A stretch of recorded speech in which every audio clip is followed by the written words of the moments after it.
Hulot, fervent défenseur de l'environnement, et il n'est pas seul. On vous emmène, nous, dans l'un des villages les plus écolos du monde. Il se trouve en Écosse.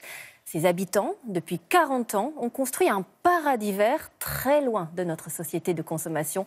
Arnaud Comté et Anto Filippi y sont allés pour nous. Voyager jusqu'à Findhorn, c'est d'abord contempler les contours de la mer du Nord, aux confins de l'Écosse. Mais c'est aussi faire escale dans ce village d'irréductibles écologistes qui, depuis bientôt 40 ans, tentent d'ériger un nouveau modèle de vie, en harmonie avec la nature, en marge de la société de consommation. Alors ne soyez pas surpris si à Findhorn, certains habitants vivent dans de drôles de maisons. Bonjour, bienvenue dans mon baril de whisky. Comme vous le voyez, c'est très spacieux. Craig Gisbon, 74 ans, a été l'un des premiers à élire domicile à Findhorn dans les années 80. L'un des premiers aussi à avoir eu l'idée de faire d'un fût une maison. J'ai fait plusieurs extensions. Le baril est enfoncé dans la terre pour avoir une isolation optimale. Et tout ce que vous voyez dans cette maison, tous les matériaux sont issus à 95% du recyclage. L'électricité est fournie par des panneaux solaires, mais aussi par ces éoliennes installées en lisière de village. Je pense qu'il faut vraiment que les gens changent de mentalité. Chez moi, tout sert à quelque chose. Je n'ai aucune poubelle, aucun déchet. Ça, par exemple, cela part au compost. Ce compost, c'est le terreau du village de Findhorn. Les 500 habitants développent leur autosuffisance alimentaire sur ces parcelles travaillées quasi exclusivement à la main.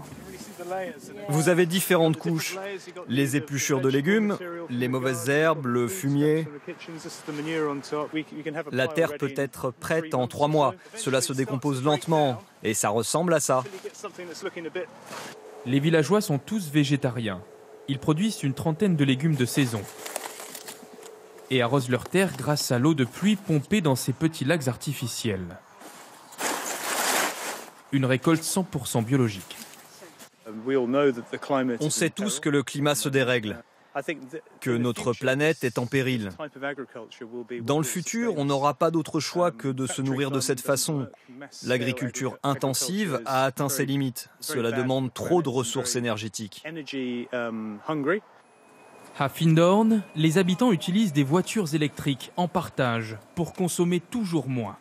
Mais ce qui aujourd'hui rend le plus fier cette communauté, c'est à n'en pas douter cette vieille serre qui abrite une station d'épuration révolutionnaire. Toutes les eaux sales arrivent ici, dans ces réservoirs, et un procédé naturel débute. Vous voyez, il y a une structure flottante avec un écosystème au centre. L'eau circule autour grâce à une pompe.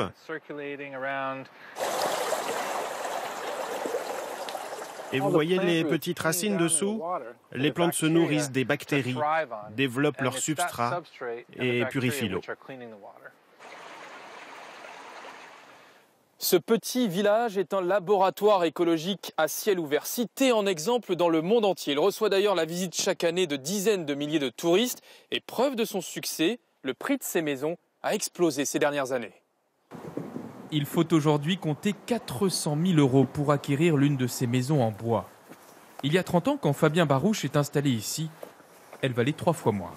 Et c'était la première maison qu'on a construite avec des bottes de paille. Alors vous voyez ici.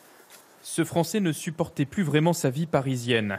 Il a participé à la construction de cet éco-village et a assisté au changement de mentalité des visiteurs. Ici, comme partout ailleurs, on est très inquiet sur le sort de la planète. Il y a 20 ans, on se moquait de nous. Et maintenant, c'est fini. Que des gens, quand ils quittent cette communauté après avoir passé une semaine, 1 mois, 6 mois, 1 an, 3 ans, ils disent « je vais faire quelque chose pour la planète ».